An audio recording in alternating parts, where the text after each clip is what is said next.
everyone, and welcome to another amazing episode of The Joy of Being for busy working mums and women in business and beyond who are seeking to unplug from their worries and overwhelm to light up with insight and joy. I, your host, mum, and effortless lifestyle coach Marina Pearson, talk to transformational professionals, business owners, and creatives about what it really takes to have a business and life you can truly enjoy. And remember, you can find me on Instagram at Marina Pearson or my Facebook group, The Joy of Being. And if you'd like a more personalized touch to live a stress-free life, then why not find out more about the Joy of Being retreat, an intimate 4-day profound experience at a luxury venue in Javier, Spain, where you get to experience your inner calm and peace of mind by slowing down and making space. To find out more, email me at marina@marinapearson.com with Joy of Being retreat in the title. And on today's show, I have the beautiful Lian Brook Tyler. Lian is a podcast host, coach, writer, and co-founder of the movement Primal Happiness. And despite the Chinese spelling of her name, she is as English as Mary Poppins. After working for many years as a leader in corporate world, Lian's journey truly began the day she unexpectedly recovered from 50 years of chronic pain and anxiety. That transformation led her to immerse herself in discovering what creates pain and struggle, and conversely, what paves the way to a life jam-packed with meaning and happiness. Lian lives in a 400-year-old English country cottage with her husband, 2 self-described wild children, and an array of ginger rescue animals.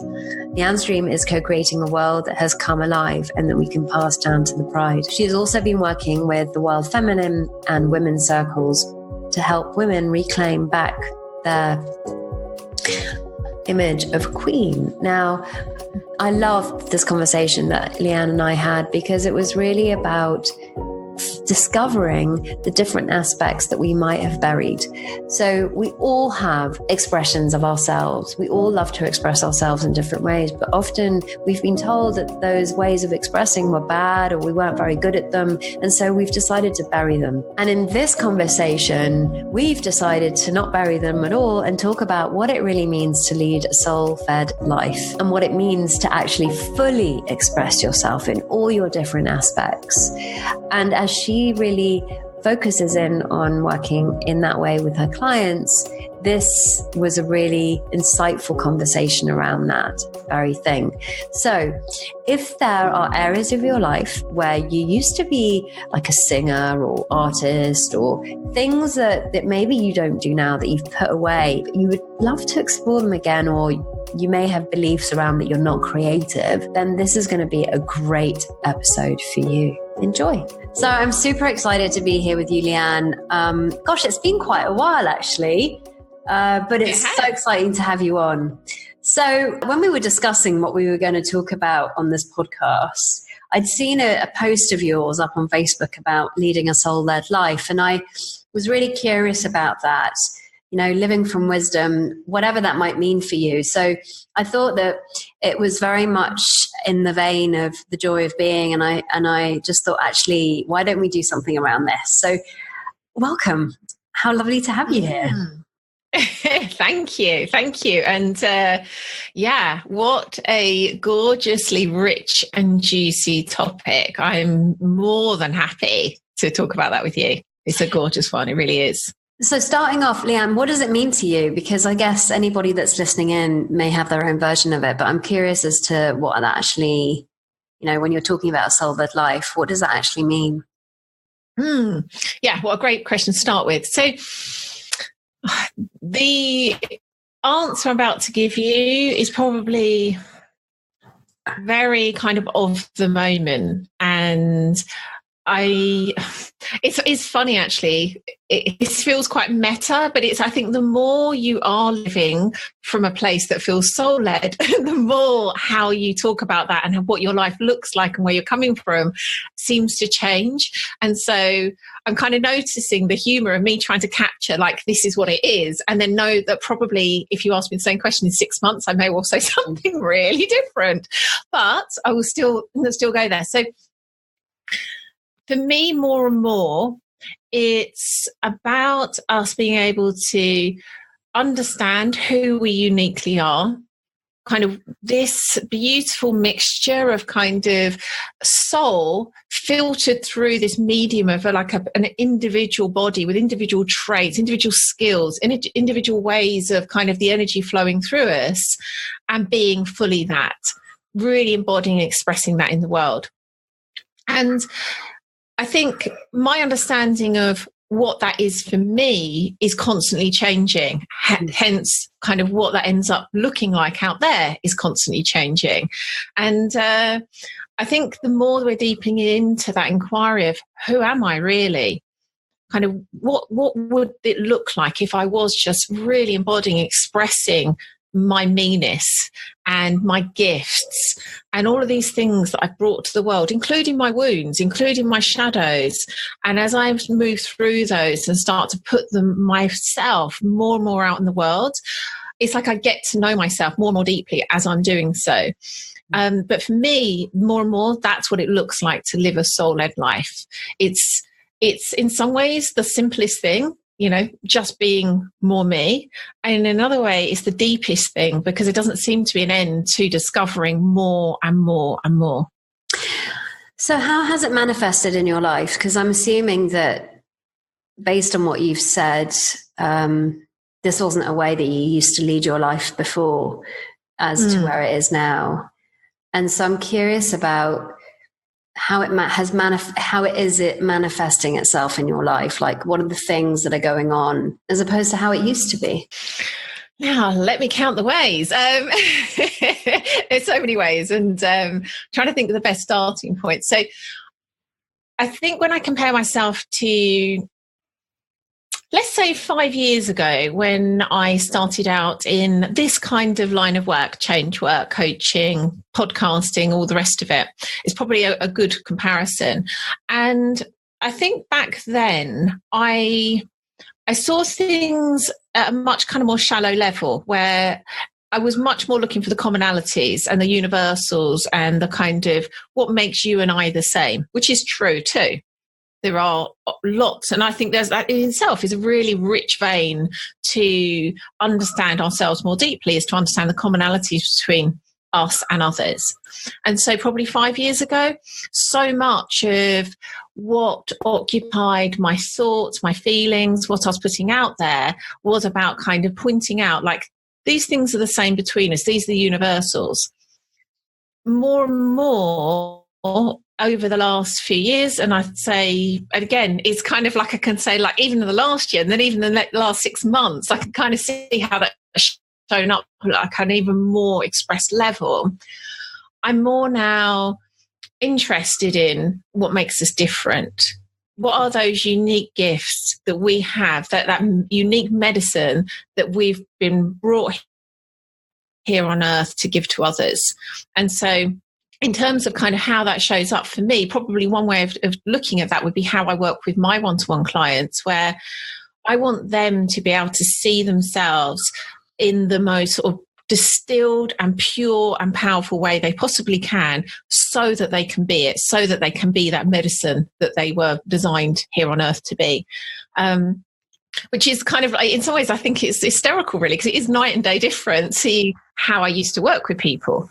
I mean, there's almost like, there's very little, other than me being deeply present with people and seeing their goodness, feeling real love for their beauty. And then I guess in terms of my own inquiries, it's, I think back then, 5 years ago, I was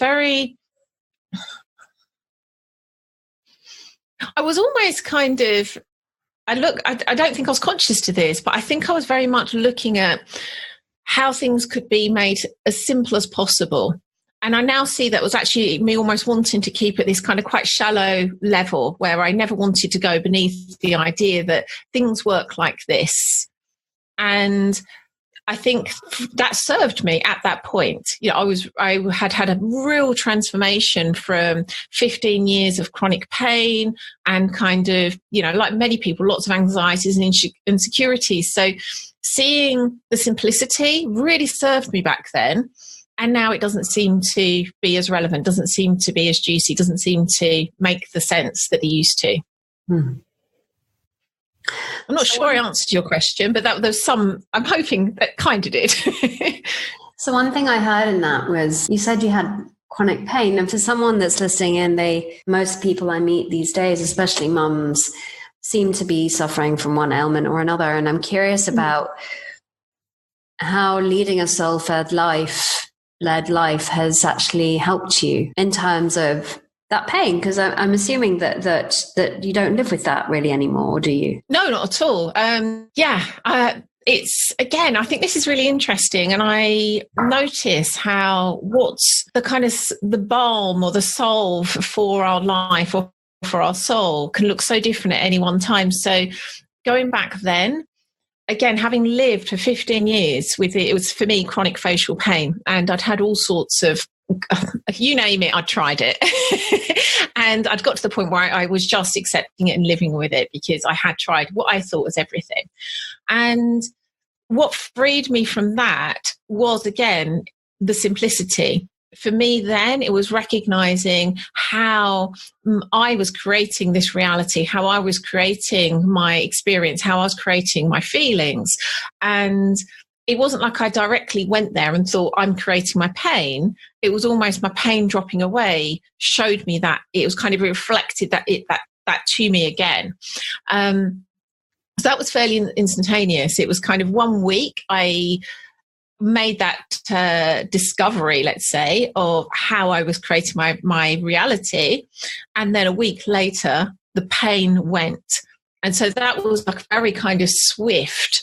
It was a bit like that kind of joke about overnight success that takes, 20 years. It was a bit similar. It took me 15 years and 1 week to get rid of my chronic pain.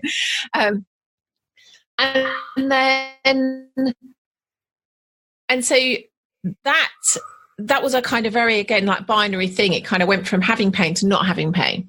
And then in the subsequent years, I feel it's funny, again, like doing the comparison, like for me then I was so grateful to be free of the pain, so grateful. And then I think if I could get an experience of being in my body then and then kind of fast forwarding to being in my body now, what would that feel like? And I clearly I can't do that, so I don't know. But all I do know is I feel so comfortable in my skin these days. I feel like I'm so in my body. I love being able to, use my senses, have this kind of just beautifully kind of sensual engagement with life, sensual engagement with my body that I just don't think was in my awareness at all 5 years ago. So yeah, it was amazing to be out of pain and to be healthy.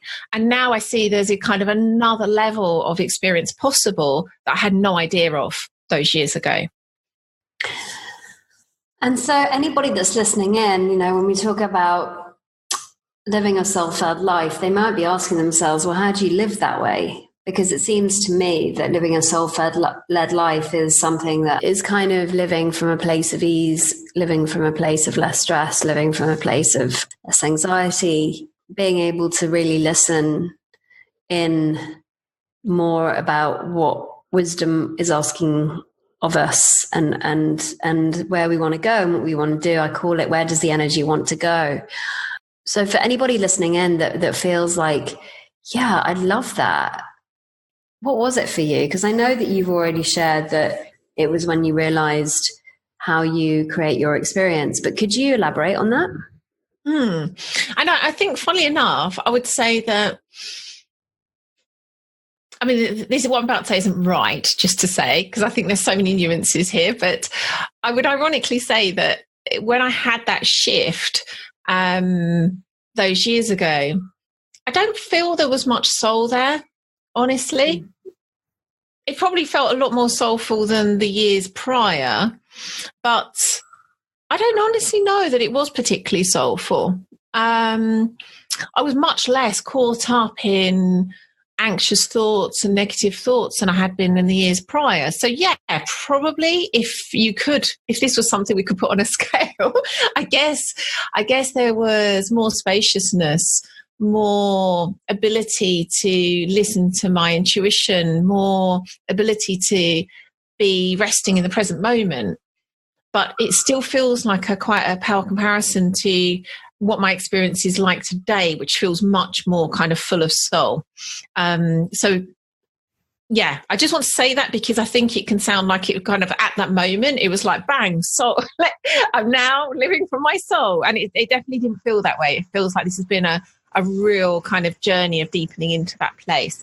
But to answer what I think your question is, honestly, first and foremost, I think it is very different for each of us. I think we all have this, I'm not necessarily going to say there's this kind of destiny laid out, but I think there is a path that is uniquely ours, and that will be there for us. And we can kind of, I love the way you just talked about kind of going where the energy flows. I think a lot of the time, if we were able just to be in the moment and able to feel where that's pulling us, like that would be the path.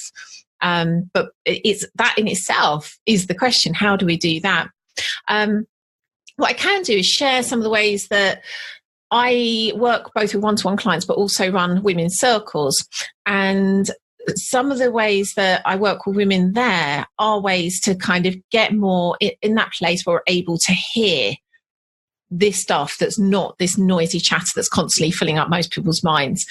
And one really, really simple practice that I still do myself daily is just to have, and I think consciously creating a container for this.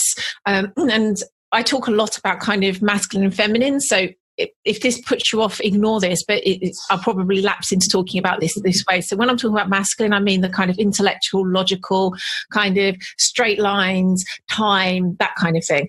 So using the masculine to create a container of time.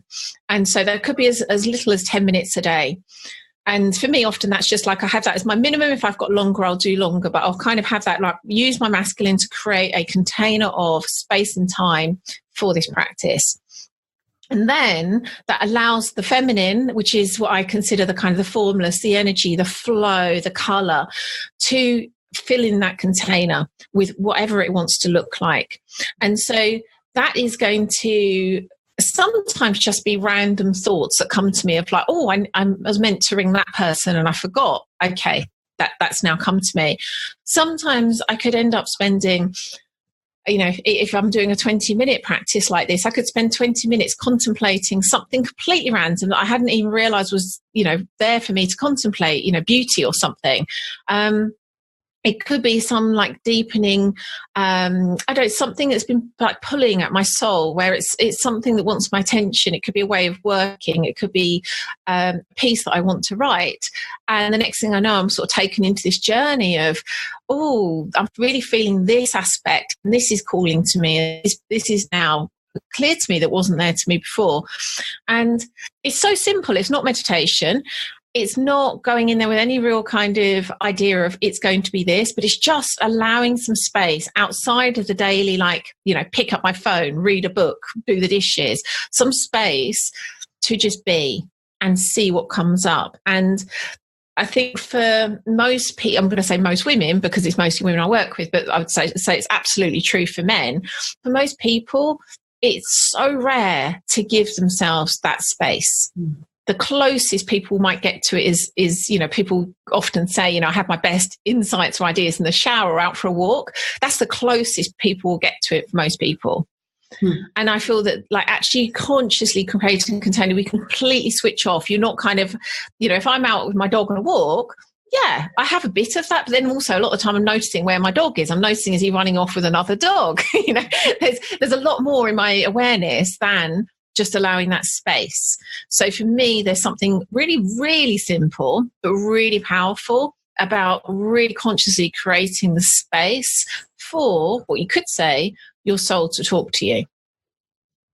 Like it's a bit like giving time to have a conversation with that person, that part of you, I guess, as you would do phoning somebody up anyway in general. Yes. Yeah, it's like Snapchatting or FaceTime. Yeah. Something it's funny. What I heard was "beam me up, Scotty." You know, What of it?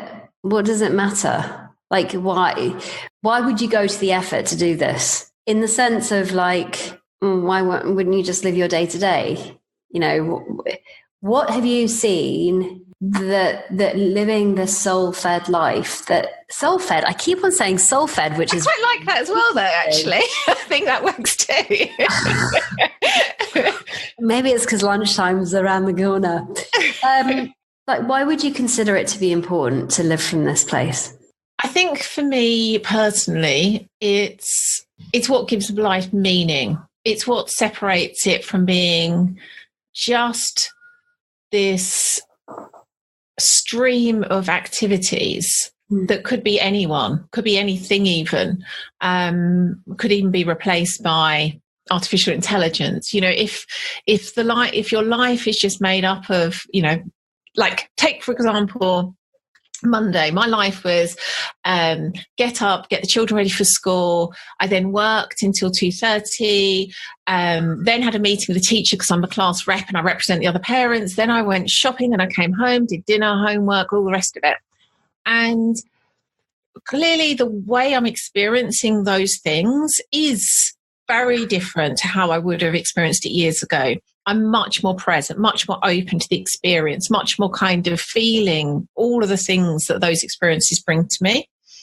And if that's what my day was made of, and I wasn't able, and, you know, the practice I've just gave is just one of several practices that I do on a daily basis to connect to that soul place.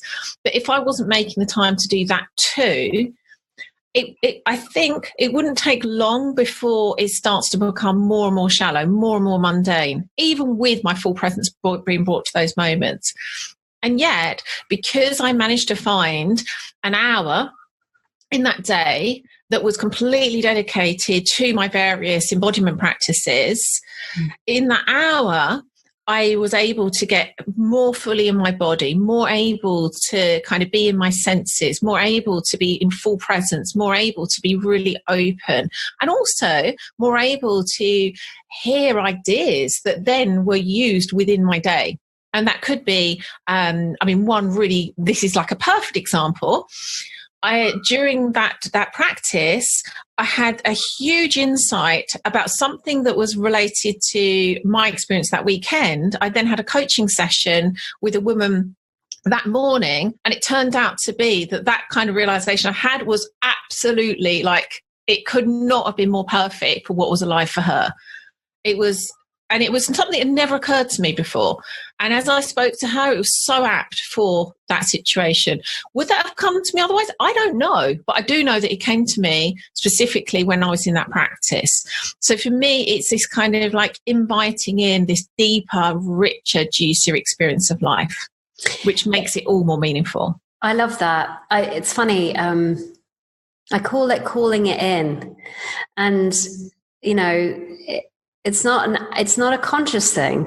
Like, I'll give you an example. I saw that one of our colleagues has decided to do a program for next year. I thought it was just a fleeting thought. I thought I'd love to be involved in that. Anyway, totally forgot about it. And then he emailed me today going, would you like to be involved in it? Oh, lovely. But I can give you so many examples of where that's happened. Like the time I got invited to go on national television and ITV this morning. That was just nuts. Like, literally, I'd sat down after a sleepless night, another sleepless night with my son Leo, and you know, he was 6 months at the time. And I thought to myself as I was watching it, wouldn't it be fun to be on this program? Literally, 2 months later, there I am, another sleepless night. I was knackered, but I was just, wow! Like, there is this intelligence that is there, and often we overcomplicate it, I think. Like, we create these strategies and it's got to be this and the plan. And while that's all well and good, what I've got to see is that often the opportunities that have come my way have come completely out of the blue. Like, I couldn't have not planned for that. But there was also somewhere in my consciousness a desire, a wish that just was a fleeting thought, boom, and then the next thing I know, it's happening. More of the time, and maybe it's because I'm seeing it more of the time because I have more internal space than I used to. But this richer, deeper experience of life it can only get more deep. It can only get richer, which is really quite exciting. I think so. I think so. And again, that's where I laugh, because I think at various points over the years, I've had a sense of kind of, maybe this is it now. Maybe I kind of understand everything I need to know. And, and then something will drop in my life. Oh, I didn't have a clue. I've arrived. And, you know, sort of talking about this kind of reminds me of this, I don't know whether uncertainty was something that you really struggled with. It was for me. And what I found is for a lot of mums, it can be, you know, well, people in general, quite frankly, the uncertainty of the unknown, like not knowing. And it seems that now I welcome it in. Like there's a sense of, I don't know what's going to happen next year, but I'm kind of excited by the fact that I don't know. Yeah. Me too. I think there's more and more, I live from the place of whether it be a decision I'm making, a path I'm choosing, a way of being that feels important. I look at kind of whether that's going to create more possibility. And possibility in of itself is uncertainty. It comes with risk. It comes with, possible things you're not going to like. And it's such a gorgeous place to live from, to know how much, that we can choose into more and more and more possibility. That to me is kind of, it's worth that uncertainty. It's worth that because, again, it's how we get to live just so much more fully. And kind of want to go back to something that you said that kind of has jumped out of me now. It's funny, like just kind of reflecting this idea that there's a path for all of us, and it's our unique path. I remember sitting at a workshop years ago, sitting in massive insecurity about everything probably at the time, but mainly that comparing myself constantly to everybody and thinking that I was lagging behind, whatever that means. And then this insight showed up, which was all around, you're only ever having an insight that's unique to you in that moment. So of course your path has to be unique. Nobody else is having the same insight in that same moment. And that will direct you as where you're going and what you're thinking and where you go to next. So I'd love you, if it's possible, to talk a little bit more about that, what you've seen from your clients, like, because I think there may be a lot of people listening in that are thinking, but they're still, they're comparing themselves, like their path is better than my path. Yeah. I want that path, but I can't have that path because I'm on my path and my path sucks. Whatever. So that's a great question, and I think it really does get to how this stuff shows up on like an everyday basis, because it's great me sitting here who's someone who honestly I love my life. I have a great life. I do feel that it's full of soul, and so it's great for me to sit here talking about this, and it's easy to think like, well, you would feel like that when you've got that path. And what I would say is, I think when we're truly, and again, we're kind of talking about it, a path like it's laid out, recognizing that is only metaphorical. But I think when we're in alignment with our soul, when we're really embodying and expressing ourselves at that deepest level, our path will feel like the most, like, like I just sort of got that feeling of just total yumminess, that it doesn't make sense to be looking at someone else's path, because when we're really getting a sense of our own path, our own being, there is nothing that feels more yummy. So I think that's when we most feel our soul, which in itself is yummy. So I think, like, going back to your question, when I guess the early days of when I'm working with one-to-one clients is where I think it's so obvious that, like, well, it is obvious to me, having kind of worked with a lot of people like this, it almost becomes this tangible sense where you can kind of really feel how much they're in their bodies, how much their soul is kind of out there, kind of radiating into the world. And I also get this sense of, and I'm getting more and more, I get to trust this. I used to be a lot more kind of in my head and a lot more kind of logical about this stuff and think like, oh, if I can't really understand it, maybe I'll take no notice. Whereas these days I'm much more open to those kind of nudges from intuition that say to me like, oh, there's this about this person that doesn't seem to be being expressed right now. In fact, I'll give you a great example of this. It's a client that I started working with a year ago, and we'd had a few sessions, and then she was on her way to have a kind of half-day intensive here with me. And I messaged her and said something like, I'd really like to talk to you about your creativity. And she wrote straight back and she said, I think you've got the wrong person. Like, I'm not creative at all. And I was like, no, I think this is, you kind of check in with yourself like, was that off? No, it definitely wasn't off. No, we're going to talk about your creativity. Turned out she'd totally built an entire kind of story, life about herself that she wasn't a creative person. During that session, turned out she trained for years as an actor, professional actor. And then a kind of like, which, creative much, and then a completely almost like disavowed and like concreted over that part of herself. But it's a huge aspect of her. I mean, it's not just, act as just a label, just a way of kind of expressing this gorgeous, I mean, she literally has like creativity just spilling out of her. And like now a year on, it's just so obvious. It's like she is now like starting to let that back in. And I think that's what I really notice. It's kind of, I'm more and more, I'm attuned to where people are embodying and expressing themselves and where they're not, where they've got this kind of aspect that's being held back. And I think, if we go again, given her as an example, I think now where she's much more in alignment, much more kind of living this soul-led and soul-fed life, I don't know if she would be so inclined to look at other people's paths and say, I want that one. I think she'd be feeling so much the kind of, oh, yes, this is my path. But I think if we're looking at other people's, it's probably because we're not yet in alignment with our own. Yeah, I love that. And it's so interesting, Lian, because actually what kind of came up for me as you were talking was the sense of looking back to what we used to do as children. And there are clues there, aren't there? Like, yeah. Even the birthing with this podcast, it was so interesting what happened. It was like,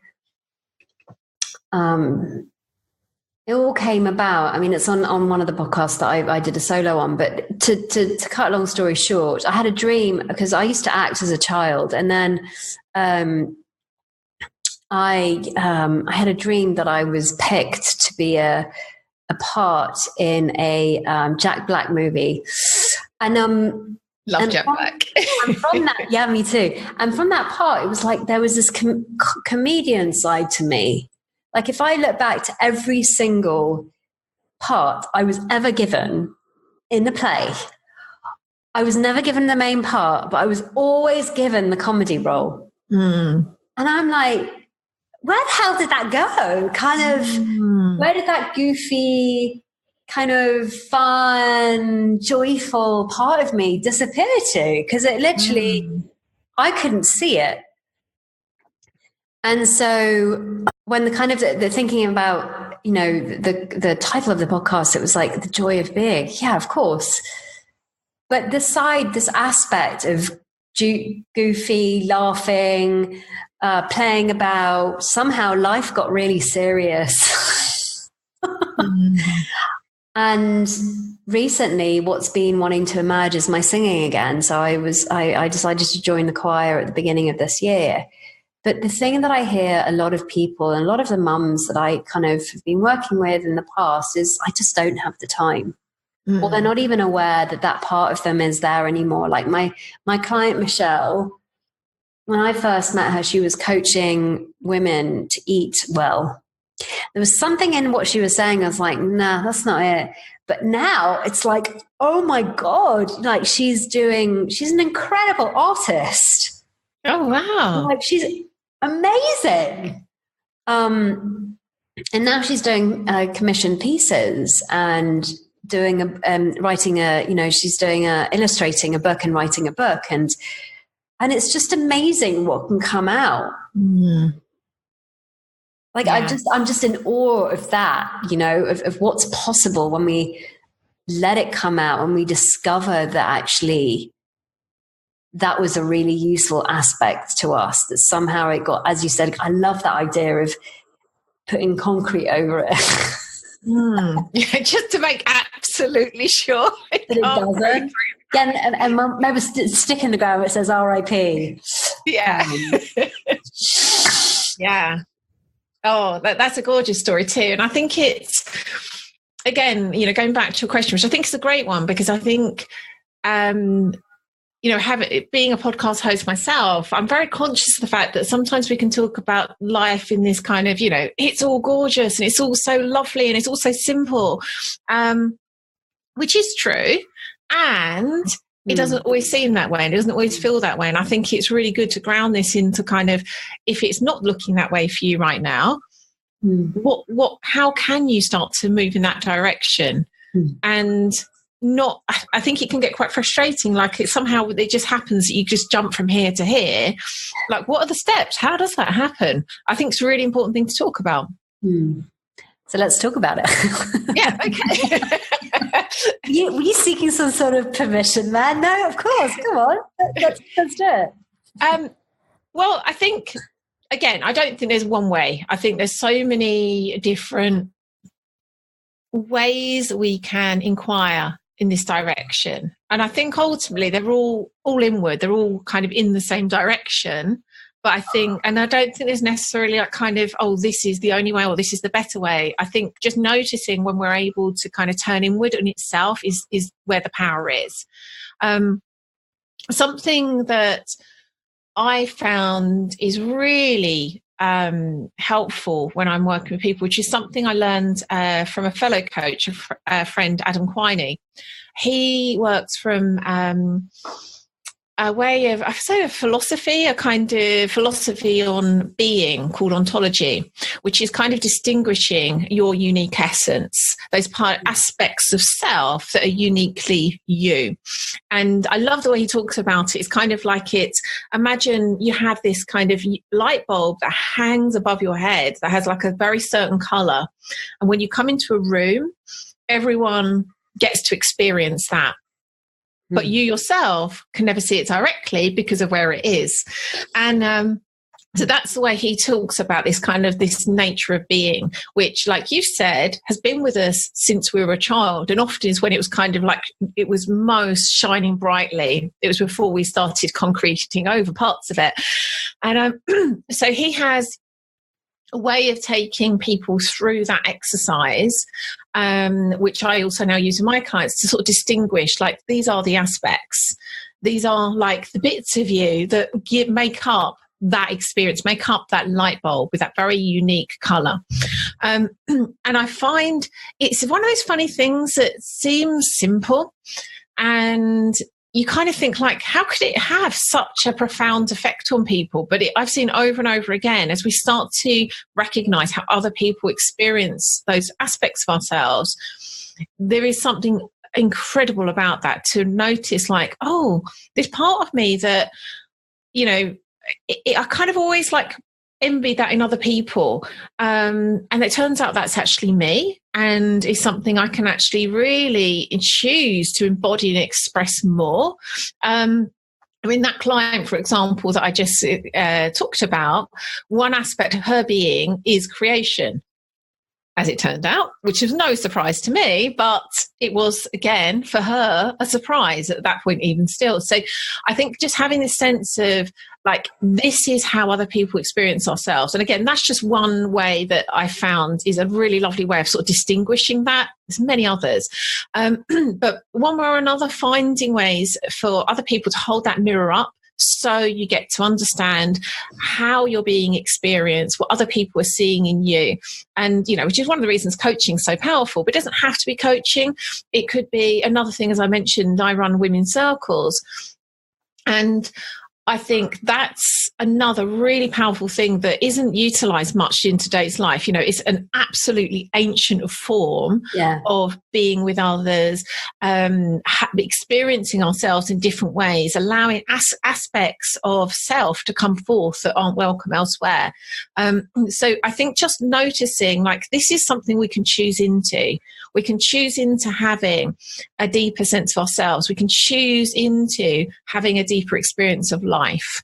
And again, most of it will be looking at how we can go inward and start to see and hear ourselves more deeply. That's, again, one way that I found really powerful. Something else that I think is... I'm just pausing whether this is a good thing to bring in at this point, because this could take us on a whole other tangent. We might have to make it a part 2, actually. I'm going to drop it in, but you tell me how much you want to go in this direction. Another aspect that I find incredibly... I'm struggling to find the word, insightful, maybe, powerful, is looking at it through an archetypal lens. So a lot of our work with Primal Happiness these days is looking at it from a kind of archetypal perspective, and also looking at it from like a masculine, feminine perspective. And in my work with, particularly in circles, a lot of the time I'm bringing up the idea of using kind of mythic archetypes as a way of kind of bringing alive aspects of self that, again, are usually concreted over. We don't usually have a relationship to. And noticing the way, it doesn't have to be a kind of full archetype, but even just aspects of certain archetypes, which, again, is an entire different conversation. But, it could be, if we just pick one, like the lover archetype. And the way that archetype is shown up in stories and myths and films and books, throughout the ages. And whether that is an archetype that resonates with us, whether there's parts of that we've just shut away and felt that that's just not welcome, it's not okay for me. I mean, that's actually an archetype that is something that is quite natural for me to embody, and is definitely, over the years, has become more welcome. There was many years, particularly I worked for years in a corporate environment where me being kind of open and soft and warm and receptive was not welcome at all. I would not have got very far. And yet now it feels like, one of the most, again, going back to being comfortable in my skin, that feels like a very comfortable place to rest. Yeah, I love archetype work, and I think there's really something in that where you get to express the different archetypes and look at them and so forth and so on. I've actually got the archetype cards by Carolyn Miss or Mass. Oh, that's so funny. I only mentioned them to someone earlier. Isn't that funny? Yeah. I just really recommended them to about an hour before this call. Yeah, I've had them for ages. They're awesome. I used to do a lot of archetype work too. And yeah, And also adding to that, I think looking back to when you were a child, I mean, of course, for some of us, we may never have got to really express it. But from what I've seen of kids, there's definitely clues in how you used to express your gifts, even if it was for a short amount of time. But there are definitely clues in what you were good at back then. Before we decided to concrete over. So yeah, I think that's a really good place for us to close. I was going to say stop, finish, but close seemed like the right word. And one thing I wanted to ask is, and I guess maybe it will change over time, but for now, what are you giving yourself the chance to do more of? This is going to sound like a really kind of cliched answer, but it's so in alignment with what we've just been talking about. I'm giving myself the chance to be more of myself. Yeah. And that's quite a conscious invitation and inquiry that I live in.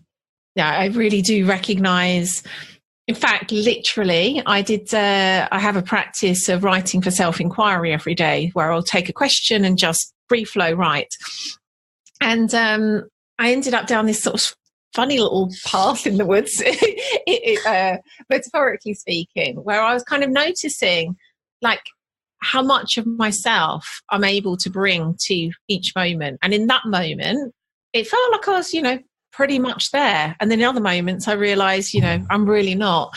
And so this is something I'm kind of really aware of and really noticing how it feels when I'm not able to be fully myself. And so that's really, going back to your question, that for me is really where it all rests in. Yeah, giving myself the opportunity to be more of myself. And when you say myself, who is that? Well, again, that's a I think that's going to be a question that I'm going to spend a lifetime answering. But I think it goes back to the topic of the show. That's my soul. Lovely. Well, thank you so much, Lian. Now, if someone wants to get hold of you, talk to you, or even join one of your women's circles, how can they do that? The best place for all of it is our website, which is going to shortly go through redesign, rebrand, relaunch. But at the moment, it's still all there and works. It says primalhappiness.co. That's co.co rather than com or .co.uk. And there's our weekly podcast there. We also have a free Facebook group. Got women's and men's circles starting next year. One-to-one coaching. We also do couples coachings, but it's all there. So there's kind of something for everyone. If it's something you just want to kind of take a dip in this direction, I also do Facebook Lives. There's lots and lots there, and probably something to suit anyone. Well, thank you so much, Lian. It's been such a pleasure. Oh, you're so welcome. It's really what a gorgeous conversation to have. Yeah, I know. Thank you. And I hope everybody that is listening in today enjoyed it as much as I did. So until the next time, bye for now. And there you have it. Another wonderful episode of The Joy of Being. If you loved what you heard here today and it's been helpful, why not subscribe or share the podcast with others? And if you're curious as to how you can experience more joy in your life and feel carefree, then I invite you to download your Joy Catalyst scorecard at www.marinapearson.com/scorecard, which will help you identify the joy gaps and what you can do to fill them.